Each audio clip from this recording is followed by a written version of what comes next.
जिंदगी के हर दुख में खुशी छुपी है, हर जगह खुशी है, लेकिन उस खुशी को ढूंढने का नजरिया मनुष्य को मालूम नहीं है।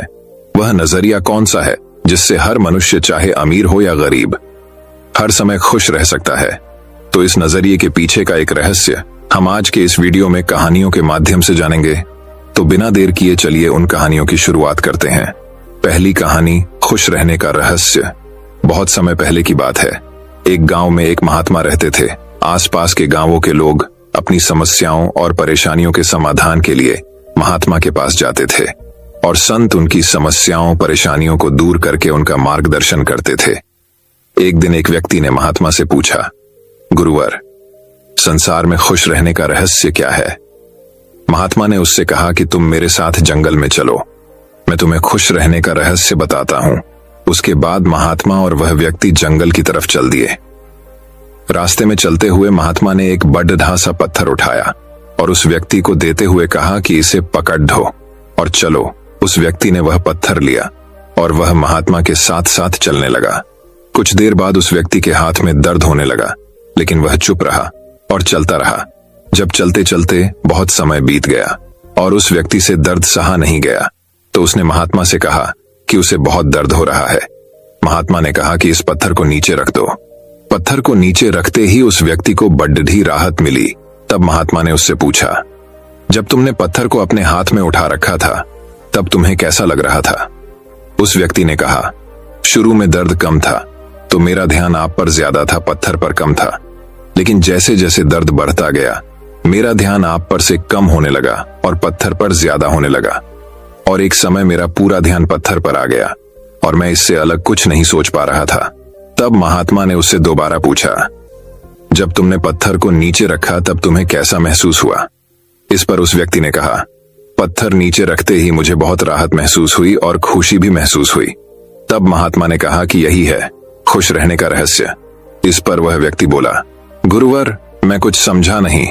तब महात्मा ने उसे समझाते हुए कहा, जिस तरह इस पत्थर को थोड़ी देर हाथ में उठाने पर थोड़ा सा दर्द होता है, थोड़ी और ज्यादा देर उठाने पर थोड़ा और ज्यादा दर्द होता है, और अगर हम इसे बहुत देर तक उठाए रखेंगे तो दर्द भी बढ़ता जाएगा।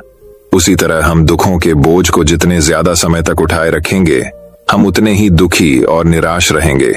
यह हम पर निर्भर करता है कि हम दुखों के बोझ को थोड़ी सी देर उठाए रखते हैं या उसे जिंदगी भर उठाए रहते हैं। इसलिए अगर तुम खुश रहना चाहते हो तो अपने दुख रूपी पत्थर को जल्दी से जल्दी नीचे रखना सीख लो, और अगर संभव हो तो उसे उठाओ ही नहीं। तो दोस्तों, इस कहानी से हमें ये शिक्षा मिलती है कि यदि हमने अपने दुख रूपी पत्थर को उठा रखा है तो शुरू में हमारा ध्यान अपने लक्ष्यों पे ज्यादा तथा दुखों पर कम होगा, लेकिन अगर हमने अपने दुख रूपी पत्थर को लंबे समय से उठा रखा है तो हमारा ध्यान अपने लक्ष्यों से हटकर हमारे दुखों पर आ जाएगा, और तब हम अपने दुखों के अलावा कुछ नहीं सोच पाएंगे और अपने दुखों में ही डूबकर परेशान होते रहेंगे और कभी भी खुश नहीं रह पाएंगे। इसलिए अगर आपने भी कोई दुख रूपी पत्थर उठा रखा है तो उसे जल्दी से जल्दी नीचे रखिए। मतलब अपने दुखों को, टेंशन को अपने दिलो दिमाग से निकल फेंकिए और खुश रहिए। तो दर्शकों, चलिए अब हमारे दूसरे कहानी की शुरुआत करते हैं। दूसरी कहानी, सच्ची खुशी।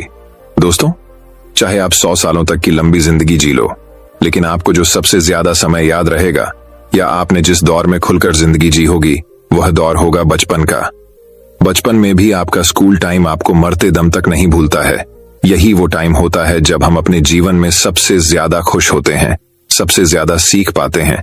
जिंदगी की ज्यादातर बड़ी सीखें हमें इसी स्कूल टाइम के दौरान मिलती है। आज की कहानी भी इसी दौर पर आधारित है। धीरेन का रिजल्ट उसके हाथों में था। क्लास में अव्वल आने के लिए जितने मार्क्स चाहिए उतने उसको मिले थे, लेकिन उसके चेहरे से वह खुशी गायब थी जो अव्वल आने पर होती है। उसे समझ में नहीं आ रहा था आर्यन को हराने के बावजूद वह खुश क्यों नहीं हो पा रहा है। आखिर यही तो वह चाहता था। आर्यन और धीरेन एक ही क्लास में पढ़ाई करते थे, जहां आर्यन बहुत मेहनती, शांत और समझदार बच्चा था। वही धीरेन को पढ़ाई में बिल्कुल मन नहीं लगता था। उसे हर वक्त कोई ना कोई शरारत सूझती थी। वह हमेशा कुछ ना कुछ करके आर्यन को परेशान करता रहता था।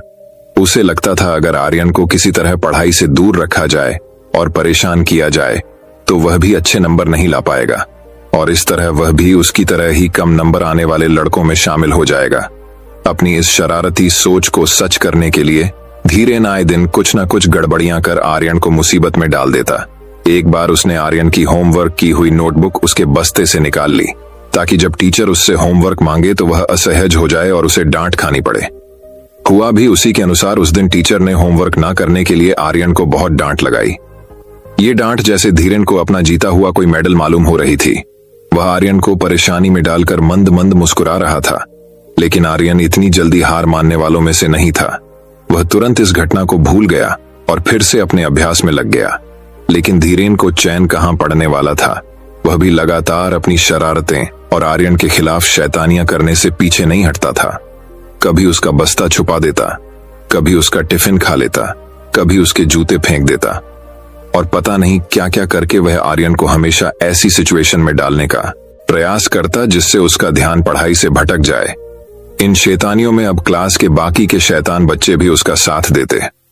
उन्हें धीरेन को आर्यन के खिलाफ उकसाने में बड़ा मजा आता। दूसरी तरफ आर्यन के ग्रुप के समझदार और पढ़ाकू बच्चे उसे पढ़ाई करने के लिए प्रोत्साहित करते। आर्यन इतनी सारी मुसीबतों के बावजूद अपनी पढ़ाई किसी तरह पूरी कर ही लेता और हमेशा अपने क्लास में अव्वल आता। धीरेन के मन में पढ़ाई ना कर पाने के कारण और आर्यन के हमेशा अच्छे नंबर आने के कारण हीन भावना बढ़ने लगी थी। वह कुछ भी करके आर्यन को हराना चाहता था, पीछे छोड़ना चाहता था। जल्द ही परीक्षा का समय आ गया। धीरेन के बदमाश दोस्तों में से एक ने उसे परीक्षा में पूछा जाने वाला पेपर लाकर दिया। धीरेन की आंखों में चमक आ गई। उसने सोचा अब वह आर्यन को जरूर पीछे छोड़ देगा, और हुआ भी कुछ वैसा ही, क्योंकि वही पेपर परीक्षा में पूछा गया था जिसके उत्तर जिले में अच्छे से तैयार कर लिए थे। रिजल्ट के दिन सभी विषयों में हाईएस्ट मार्क्स के साथ धीरेन क्लास में अव्वल आया था। आर्यन अव्वल ना आने पर थोड़ा सा निराश जरूर था, लेकिन दुखी नहीं। वह धीरेन के पास आया, उसे क्लास में प्रथम आने पर खूब सारी बधाई दी और उसे गले से लगा लिया। आर्यन का यह बर्ताव धीरेन की एक्सपेक्टेशन से बिल्कुल परे था। हमेशा आर्यन को परेशान करने के बाद और हमेशा उसका बुरा सोचने के बाद भी आर्यन ने जब उसे गले से लगाया और उसे बधाई दी, तब आर्यन की अच्छाइयों ने धीरेन के जमीर को पूरी तरह से झकझोर दिया। उसे अपना हर वह बुरा बर्ताव याद आया जो उसने कभी आर्यन के साथ किया था, और अब उसे अंदर ही अंदर उसका पछतावा होने लगा। वर्ग शिक्षक ने सभी टॉप के विद्यार्थियों को बधाई दी और अव्वल आए धीरेन को अपने पास बुलाया। जब शिक्षक उसकी तारीफ करने लगे तो धीरेन बीच में ही उन्हें रोककर बोल पड़ा, सर, दरअसल में अव्वल नहीं आया, अव्वल आया है आर्यन, क्योंकि मैंने चीटिंग की है। पश्चाताप की आग में जल रहे धीरे ने यह जानते हुए भी कि उसके कबूल करने पर उसे स्कूल से भी निकाला जा सकता है, फिर भी उसने सच्चाई कबूल कर ली। वो अपने किए पर रोने लगा। क्लास के सबसे शरारती लड़के को इस तरह टूटता देख पूरा क्लास शांत हो गया। आर्यन धीरेन के पास आया और उसका हाथ पकड़ के उसे सांत्वना देने लगा। वर्ग के शिक्षक में और बाद में प्रिंसिपल ने भी उसके पछतावे को समझा और उसको दूसरी बार परीक्षा देने का मौका दिया। दोस्तों, छोटी सी यह कहानी हमें सिखाती है कि सच्ची खुशी के लिए सच्चाई का रास्ता भी उतना ही जरूरी है। बेईमानी से किसी का हक छीनकर बिना मेहनत के मिलने वाली खुशी सिर्फ नाम की होती है। जब हम मेहनत करके ईमानदारी से जीत हासिल करते हैं और उससे जो खुशी मिलती है वही सच्ची खुशी होती है। तो दर्शकों, चलिए अब हमारे तीसरी कहानी की शुरुआत करते हैं। तीसरी कहानी, खुशी की तलाश। राजा गिफाड़ एक शांतिपूर्ण और शक्तिशाली राज्य पर शासन करते थे। उनकी प्रजा उन्हें पूजती थी और पूरी तरह उन पर विश्वास करती थी। साम्राज्य बहुत सुखी था। राजा का एक युवा पुत्र राजकुमार जोनाश था। बुद्धिमान, प्रतिभाशाली और खूबसूरत युवक जोनाश कुछ दिनों से गहरी अप्रसन्नता की स्थिति में था। अनेक प्रयासों के बाद भी राजा समझ नहीं पा रहा था कि उसका पुत्र हर समय इतना दुखी क्यों रहता है। राजकुमार अक्सर अपने कमरे की खिड़की के पास बैठकर शून्य दृष्टि से खिड़की से बाहर देखता रहता। उसे अपने आसपास घट रही घटनाओं में कोई दिलचस्पी नहीं थी। भव्य समारोहों और शाही उत्सवों में भी वह अप्रभावित सा रहता। राजा गिफाड़ बहुत दिनों तक यह सहन नहीं कर पाए और उन्होंने अपने पुत्र से यह पूछने का निर्णय किया कि कौन सी बात उसे परेशान कर रही है। जोनाश, कौन सी बात तुम्हें इतना खाए जा रही है? तुम्हारे पास किस चीज की कमी है? कौन सी चीज तुम्हें इतना परेशान कर रही है? कुछ समय से तुम खुश नहीं हो। मुझे बताओ, मैं तुम्हारी मदद करने की कोशिश करूंगा। युवा राजकुमार ने बस कंधे उचका दिए। क्या किसी हसीना ने तुम्हें सम्मोहित कर लिया है? महल में भटकने की बजाय उसके लिए अपना प्रेम प्रदर्शित करने के इससे बेहतर तरीके हैं। नहीं पिताजी, यह लड़की की बात नहीं है। सच में मैं नहीं जानता कि मैं इतना दुखी क्यों हूं। मैं किसी चीज में खुशी महसूस नहीं करता। मैं खुश रहना चाहता हूं, लेकिन नहीं जानता कि ऐसा कैसे करूं। राजा को यह बात समझ नहीं आई, परंतु उसे यकीन था कि यदि राजकुमार ऐसे ही दुखी रहा तो वह जीवित नहीं रह पाएगा। राजा ने महसूस किया कि अब राजकुमार जोनास को चिकित्सा की जरूरत है। उसने अपने बेहतरीन चिकित्सकों, ज्योतिषियों और विद्वानों के लिए एक फरमान जारी किया कि वे बैठकर यह तय करें कि इस स्थिति में क्या किया जाना चाहिए। लगातार 3 दिनों के विचार विमर्श के बाद ज्योतिषियों ने आखिरकार एक हल निकाला। मुख्य ज्योतिषी जांकलो ने कहा, महाराज, हमने इस मुद्दे पर काफी विचार किया है। अपने राजकुमार को सहायता करने के लिए हमें एक ऐसा व्यक्ति खोजना होगा जो पूरी तरह सुखी हो, जो जीवन से पूरी तरह संतुष्ट हो। राजा थोड़ा चौंके। मुझे एक संतुष्ट और सुखी व्यक्ति ढूंढना होगा। हाँ महाराज, और जब आप उस सुखी व्यक्ति को ढूंढ लें, आपको उसकी कमीज अपने बेटे के लिए खरीदनी होगी। इसके बाद सब ठीक हो जाएगा। राजा ने इस पर विचार किया और अंततः इसके लिए तैयार हो गया। उसने पूरे राज्य में इश्तिहार लगवा दिए कि जो भी एक पूर्णतः सुखी व्यक्ति के बारे में बताएगा उसे बड़ा इनाम मिलेगा। उसने घोषणा की और अपने संदेशवाहकों को दूर दूर तक ऐसे व्यक्ति की तलाश में भेजा जिसकी कमीज उसके पुत्र को फिर से जीवंत बना सके। जल्दी ही लोगों ने राजा से मिलने के लिए भीड़ लगाना शुरू कर दिया। राजा के सामने पेश किया जाने वाला पहला व्यक्ति एक पुजारी था। क्या आप सुखी हैं? पुजारी के लिए राजा का प्रश्न सरल और प्रासंगिक था। हाँ महाराज, मैं बहुत सुखी हूं। ठीक है, तो आप क्या शाही पुजारी बनना चाहेंगे? राजा ने पूछा। यह सुनकर पुजारी का चेहरा चमक उठा। बिल्कुल महाराज, आपकी सेवा करने से अधिक प्रसन्नता की बात कुछ नहीं हो सकती। राजा को क्रोध आ गया। वह गुस्से से चिल्लाया, इससे पहले कि मैं तुम्हें जेल में डलवा दूं, निकल जाओ मेरे महल से। तुम झूठे हो। तुम पूरी तरह संतुष्ट या सुखी नहीं हो। तुम में और अधिक पाने की इच्छा शेष है। मेरे किले से निकल जाओ। तलाश जारी रही, किंतु ऐसा कोई नहीं मिला। 2 सप्ताह बाद एक पड़ोसी राजा के बारे में सूचना मिली, जिसे असाधारण रूप से सुखी व्यक्ति माना जाता था। उसकी एक खूबसूरत रानी और कई राजकुमार थे। उसका कोई शत्रु नहीं था और उसका राज्य शांतिपूर्ण और शक्तिशाली था। राजा ने यह सोचकर कि शायद अब उसको प्रार्थनाओं का फल मिले, अपना दूत उसके पास भेजा। उस राजा ने दूत को बताया, यह सच है कि मेरे पास वह सब कुछ है जो मैं इच्छा कर सकता हूं। मेरी एकमात्र चिंता यह है कि मैं जल्दी ही मृत्यु को प्राप्त हो जाऊंगा और यह सब खो दूंगा। यह बात मुझे इतनी चिंतित करती है कि यह मुझे रातों को जगाए रखती है। यह सुनते ही दूत को लग गया कि इस राजा की कमीज ले जाने का कोई लाभ नहीं है। दूत से उस राजा का सच जान राजा गिफार्ड बहुत निराश और परेशान हुआ। उसकी समझ में नहीं आ रहा था कि अब वह क्या करे। उसका पुत्र दुख की प्रतिमूर्ति था और राजा उसके लिए कुछ नहीं कर सकता था जब तक कि उसे वह कमीज नहीं मिलती। अपना दिमाग शांत करने के लिए राजा ने शिकार पर जाने का फैसला किया। मैदान में उसने कुछ मीटर दूर एक खरगोश पर तीर चलाया। तीर चौंके हुए खरगोश को केवल स्पर्श करके निकल गया और वह जंगल में भाग गया। खरगोश का पीछा करते करते राजा अपने दल से अलग भटक गया। कुछ मिनटों बाद उसने खरगोश का पीछा करने का इरादा छोड़ दिया और अन्य लोगों के पास लौटने का फैसला किया, लेकिन रास्ते में किसी चीज ने उसे रोक लिया। उसकी बाईं ओर से एक अजीब सी आवाज आ रही थी।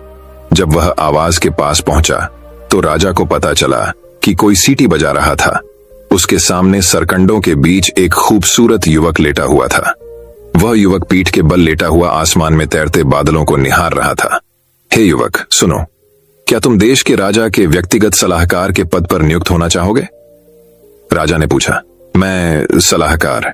युवक आराम की मुद्रा में बैठकर अपनी ठुड्डी खुजाने लगा। वह तो बहुत परेशानी वाला पद है। मेरी उसमें कोई दिलचस्पी नहीं है। मैं जैसा हूं अच्छा हूं। राजा का चेहरा खुशी से चमकने लगा। उसने स्वीकारा, तुम ही वह सुखी व्यक्ति हो। ईश्वर का शुक्र है कि आखिरकार एक पूरी तरह खुश व्यक्ति मिला। जल्दी से खड़े हो जाओ। युवक, राजा उस युवक को अपने सेवकों के पास ले गया। मेरा पुत्र अब बच जाएगा। अब भी मेरे बेटे के लिए उम्मीद बची है। वह युवक की ओर मुड़ा और गर्मजोशी से कहा, तुम मुझसे कुछ भी मांग सकते हो युवक, परंतु मुझे भी तुमसे कुछ चाहिए। युवक ने विचित्र निगाहों से राजा की ओर देखा। आपको मुझसे जो भी चाहिए आप ले लीजिए।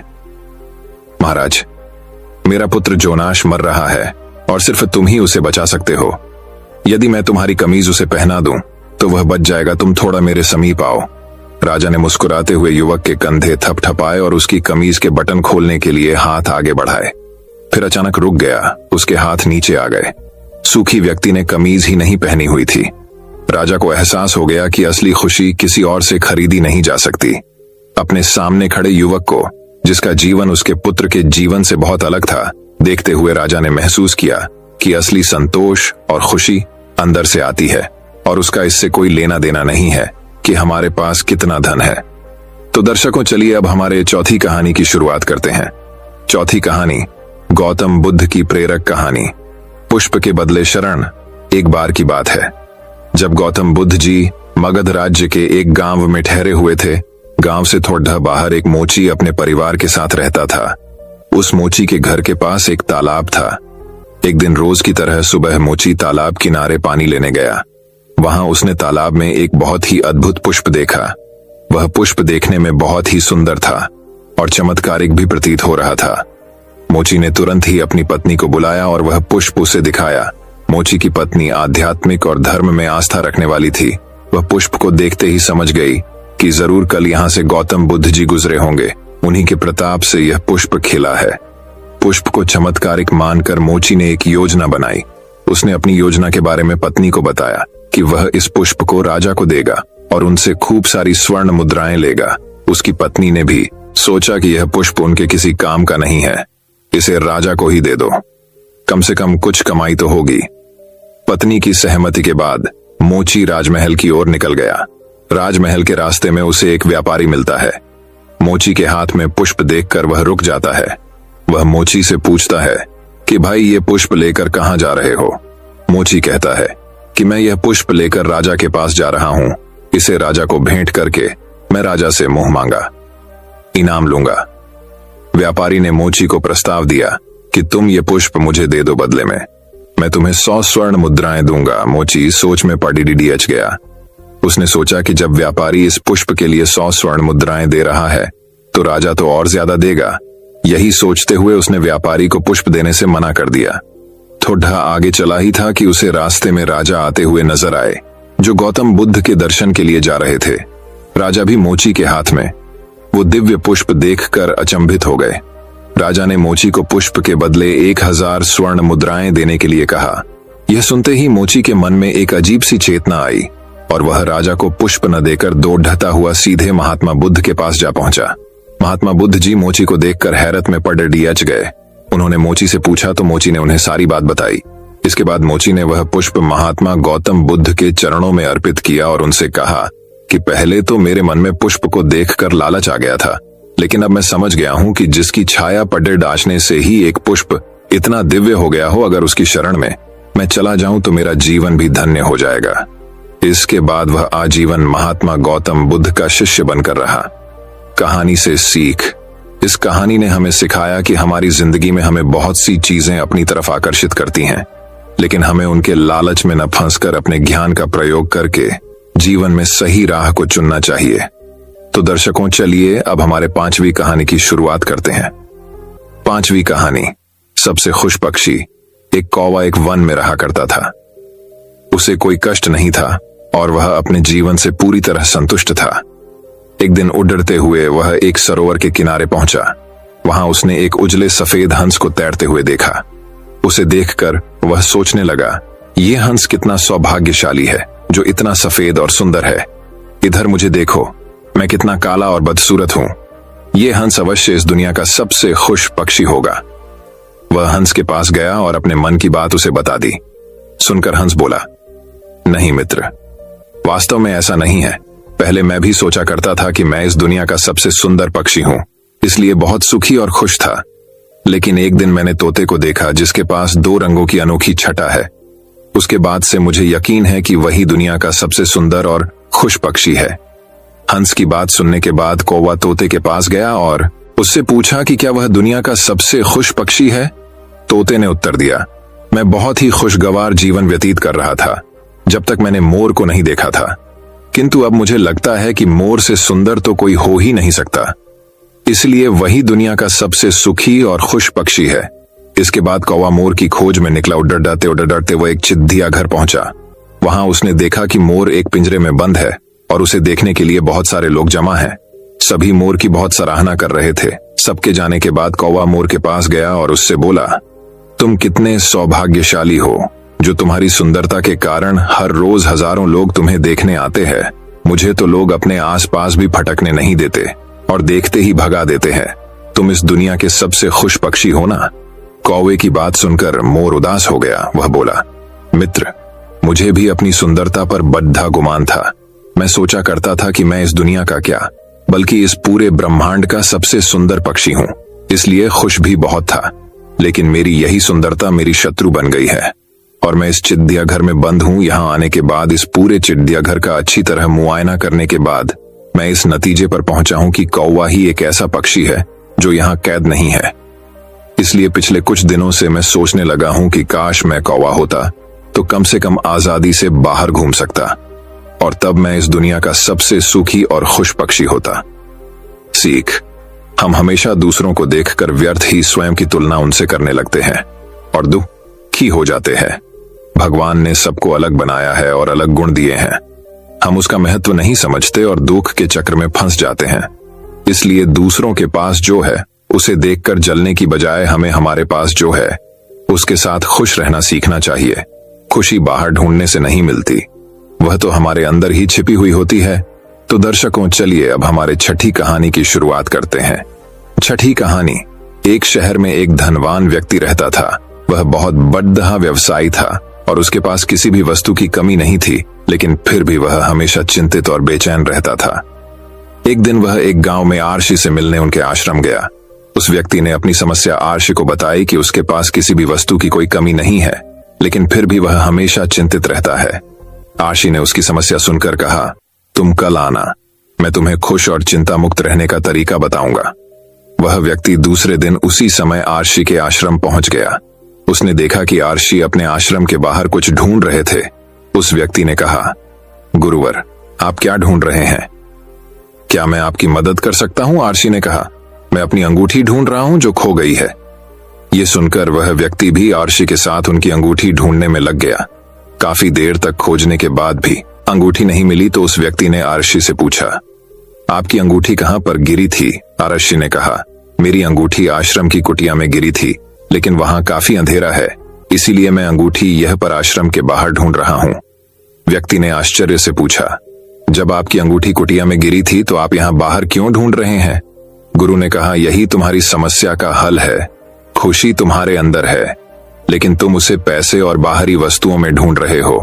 पूरा का पूरा समुद्र तुम्हारे अंदर है, लेकिन फिर भी तुम चम्मच लेकर बाहर पानी ढूंढ रहे हो। पैसा या संपत्ति का जीवन में महत्व है, लेकिन केवल पैसे से खुशियां नहीं खरीदी जा सकती। तो दर्शकों, चलिए अब हमारे 7वीं कहानी की शुरुआत करते हैं। 7वीं कहानी, खुश रहने का सबसे 10 आसान तरीका। पहला तरीका, ध्यान रखें कि खुश रहना आपकी बुनियादी जिम्मेदारी है। किसी इंसान की पहली और सबसे महत्वपूर्ण जिम्मेदारी एक खुशमिजाज प्राणी होने की है। खुश रहना जीवन का चरम पहलू नहीं है, ये जीवन का बुनियादी पहलू है। अगर आप खुश नहीं हैं, तो आप अपने जीवन में क्या कर सकते हैं? एक बार आप खुश हों, तभी दूसरी महान संभावनाएं खुलती हैं। चाहे आप जो भी करें, आप अपने अंदरूनी गुणों को ही विस्तार देते हैं और जगाते हैं, चाहे आप इस बात को पसंद करें या नहीं। हकीकत यही है, जब तक कि कोई महत्वपूर्ण चीज आपके भीतर घटित नहीं होती, आप दुनिया के लिए कुछ बहुत महत्वपूर्ण नहीं कर सकते। इसीलिए अगर आप दुनिया के बारे में चिंतित हैं, तो पहली चीज आपको यह करनी चाहिए कि खुद को एक खुशमिजाज प्राणी में रूपांतरित करें। दूसरा तरीका, पहचाने कि खुशी आपकी मूल प्रकृति है। इससे कोई फर्क नहीं पड़ता कि आप अपने जीवन में क्या कर रहे हैं, चाहे वह कारोबार हो, सत्ता, शिक्षा या सेवा। आप ऐसा इसलिए कर रहे हैं क्योंकि आपके भीतर कहीं गहराई में एक भावना है कि इससे आपको खुशी मिलेगी। इस धरती पर हम जो कुछ भी करते हैं वह खुश रहने की इच्छा से करते हैं, क्योंकि यह हमारी मूल प्रकृति है। जब आप बच्चे थे तो आप यूं ही खुश थे, वही आपकी प्रकृति है। खुशी का स्रोत आपके भीतर है, आप उसे हमेशा के लिए एक जीवंत अनुभव बना सकते हैं। तीसरा तरीका, चीजों का महत्व पहचाने। आज सुबह क्या आपने देखा कि सूर्य बहुत अद्भुत तरीके से उगा, फूल खिले, कोई सितारा नीचे नहीं गिरा। तारामंडल बहुत अच्छी तरह काम कर रहे हैं, सब कुछ व्यवस्थित है। आज समूचा ब्रह्मांड बहुत बढ़िया तरीके से काम कर रहा है। मगर आपके दिमाग में आया किसी विचार का एक कीड़ा आपको यह मानने पर मजबूर कर देता है कि आज बुरा दिन है। कष्ट मुख्य रूप से इसलिए होता है क्योंकि ज्यादातर इंसान इस जीवन के प्रति सही नजरिया खो बैठे हैं। उनकी मनोवैज्ञानिक प्रक्रिया अस्तित्व की प्रक्रिया से कहीं बड़ी हो गई है, या सीधे सीधे कहें तो आपने अपनी रचना को सृष्टा की सृष्टि से कहीं अधिक महत्वपूर्ण बना दिया है। यह सारी पीड़ा का बुनियादी स्रोत है। हम इस बात की पूरी समझ खो बैठे हैं कि यहाँ जीवित रहने के क्या मायने हैं।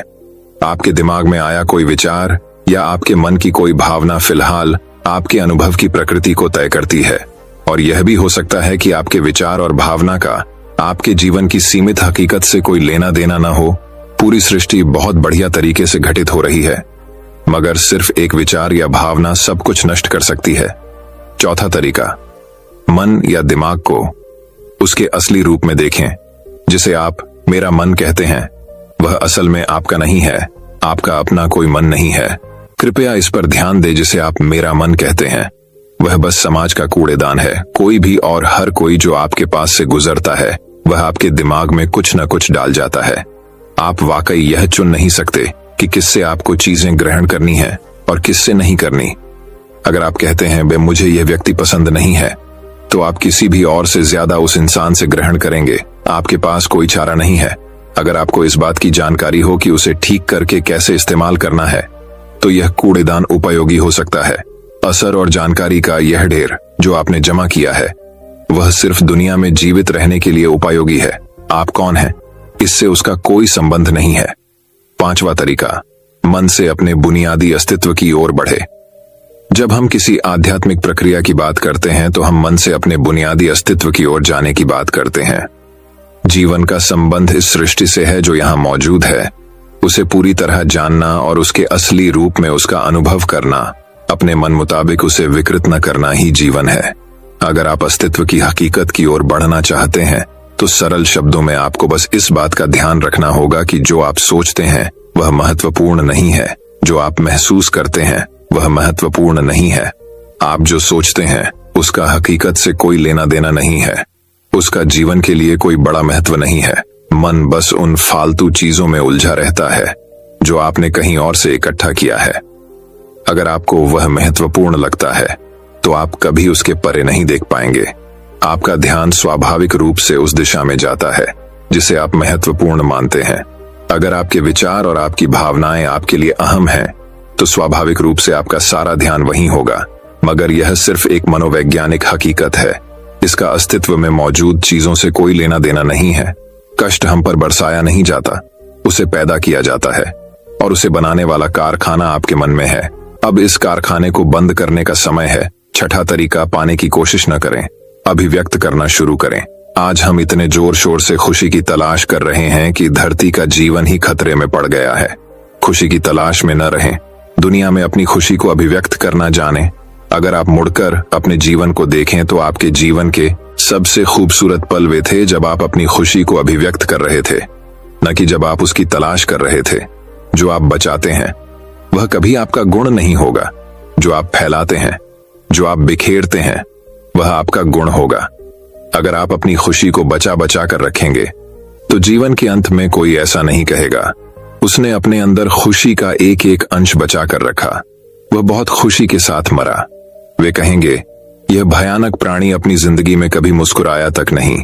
लेकिन अगर आप हर दिन अपनी खुशी और प्यार को फैलाएंगे तो लोग कहेंगे अरे वह एक खुश मिजाज और प्यार करने वाला इंसान था। सातवां तरीका, मुस्कुराइए। सुबह जब आप उठते हैं तो पहली चीज आपको यह करनी चाहिए कि आप मुस्कुराएं। किस पर? किसी पर नहीं, क्योंकि आप जगे। ये कोई छोटी बात नहीं है। लाखों लोग जो कल रात सोए थे आज नहीं उठे, मगर आप और मैं उठे। क्या यह बहुत बढ़िया बात नहीं है कि आप जगे? इसलिए अपने जगने पर मुस्कुराइए। इसके बाद आसपास देखिए, और अगर कोई है तो उन्हें देखकर मुस्कुराइए। बहुत सारे लोगों के साथ ऐसा हुआ कि उनका कोई प्रियजन आज सुबह नहीं जगा। आपको जो भी लोग प्यारे हैं वे जगे। वाह, यह तो बहुत अच्छा दिन है ना? फिर बाहर जाइए और पेड़ों को देखिए, वे भी पिछली रात को नष्ट नहीं हुए। बहुत से लोगों को यह अजीब लग सकता है, मगर आपको इसका महत्व तब पता चलेगा जब आपका कोई प्रियजन सुबह नहीं उठेगा। इसका महत्व जानने के लिए तब तक का इंतजार न करें। ये कोई अजीब या हंसने वाली बात नहीं है। ये सबसे कीमती चीज है कि आप जीवित हैं, और जो भी आपके लिए मायने रखता है वह जीवित है। इस दुर्भाग्यपूर्ण रात जब इतने सारे लोग नहीं उठे और कितने सारे लोगों के प्रियजन नहीं उठे, तब आप और आपके प्रियजन उठ पाए। क्या यह शानदार चीज नहीं है? इसका महत्व समझें और कम से कम मुस्कुराएं। कुछ लोगों को प्यार से देखना सीखें। 8वां तरीका, खुद को याद दिलाएं। बहुत से लोगों को यह सब भूलने में बस घंटा भर लगता है, और जल्दी ही उनका रेंगने वाला दिमाग किसी को काटने के लिए आतुर हो जाता है। इसलिए हर घंटे खुद को एक खुराक दें। जीवन की अहमियत याद दिलाएं। अगर आप बहुत ही संवेदनहीन हैं, तो हर आधे घंटे में खुद को याद दिलाएं। अगर आप भीषण रूप से संवेदनहीन हैं, तो खुद को हर 5 मिनट पर याद दिलाएं। अपने आप को याद दिलाने में बस 10 सेकंड लगते हैं। आप इसे बस 2 सेकंड में भी कर सकते हैं। मैं जीवित हूं, तुम जीवित हो, और क्या चाहिए? 9वां तरीका, जो अंदर है उसे बदलें वर्तमान में। आपके जीवन की गुणवत्ता उन कपड़ों से तय नहीं होती जो आप पहनते हैं। वह आपकी शैक्षिक योग्यताओं, आपकी परिवार की स्थिति या आपके बैंक बैलेंस से तय नहीं होती। आपके जीवन की गुणवत्ता इस पर निर्भर करती है कि आप अपने भीतर कितने शांत और खुश हैं।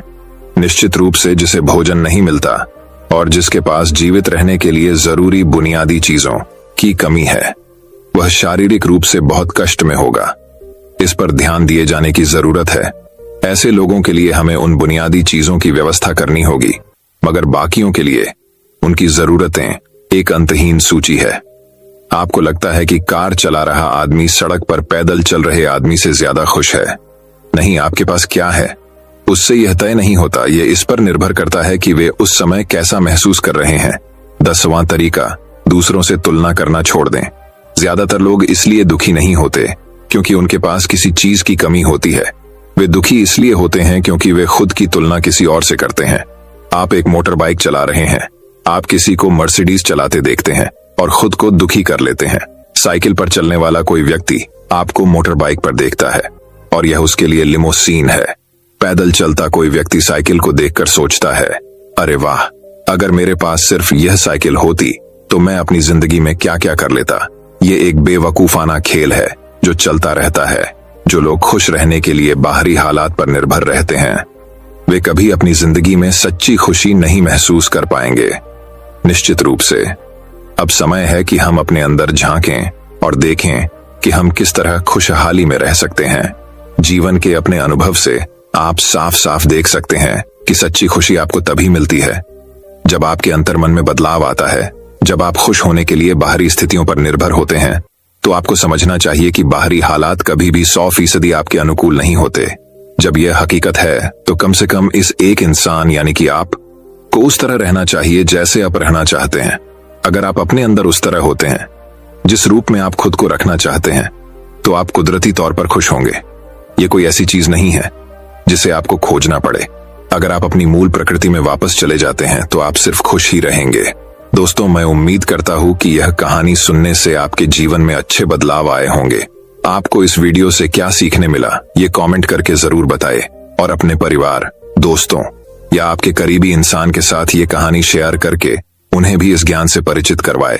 बाकी अगर आपको ये वीडियो दिल से अच्छी लगी हो, तभी इस वीडियो को लाइक कर देना, और आपने अब तक इस चैनल को सब्सक्राइब न किया हो तो चैनल को सब्सक्राइब भी जरूर कर देना। आपका हर दिन शुभ हो और खुशियों से आपका जीवन भरा रहे। धन्यवाद। नमो बुद्धाय।